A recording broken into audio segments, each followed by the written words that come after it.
प्यारे बच्चों, अब आप लोग घातांक को एक उदाहरण की सहायता से भी समझेंगे।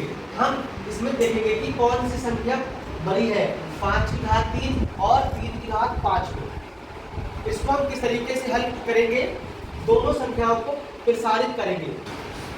दोनों संख्याओं को प्रसारित करने पर हमें प्राप्त हुआ 5 की घात 3 से प्राप्त हुआ 125 और 3 की घात 5 से प्राप्त हुआ 243। अब हम इसमें ये देखते हैं कि 243 बड़ा है 125 से, तब हम कह सकते हैं कि 3 की घात 5 बड़ा होगा 5 की घात 3 से।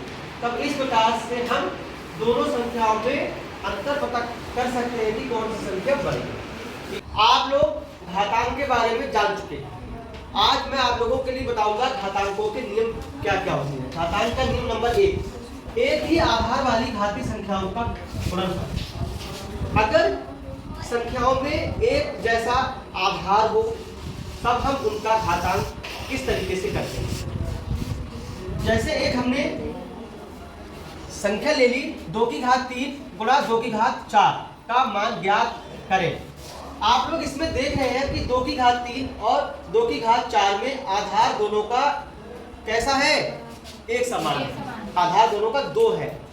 अब हम इसके लिए हल करेंगे। 2 की घात 3 का अर्थ है कि 2 की गुणा कितनी बार करेंगे, 2 गुणा 2। अब इसमें है 2 की घात 4, इसमें हम 2 की गुणा करेंगे 4 बार। 2 गुणा 2 गुणा 2 गुणा 2, ये आ गया 1 2 3 4 5 6 7, अर्थात 2 की घात 7। ये इसका आंसर हो गया। इस तरीके से आप इसके लिए हल कर सकते हैं।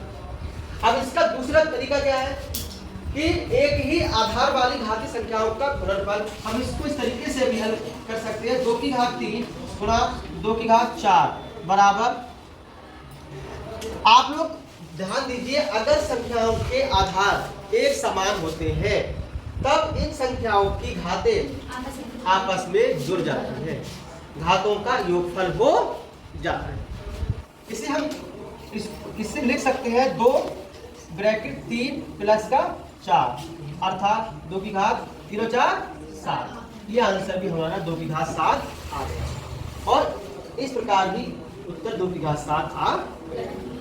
अब तो ठीक है, समझ में आ गया। तब इस तरीके से हम और भी सवालों को हल कर सकते हैं। अब आप लोग एक ही आधार वाली और संख्याओं का गुणन को हल करेंगे।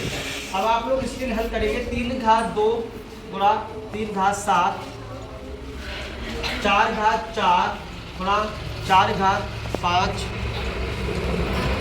5 घात 3 गुणा 5 घात 5, 6 की घात 3 गुणा 6 की घात 5 गुणा 6 की घात 7। आप लोग इन सवालों को हल करके दिखाएंगे। 7 घात 2 गुणा 7 घात 3 गुणा 7 घात 4। इन सवालों के मान ज्ञात कीजिए।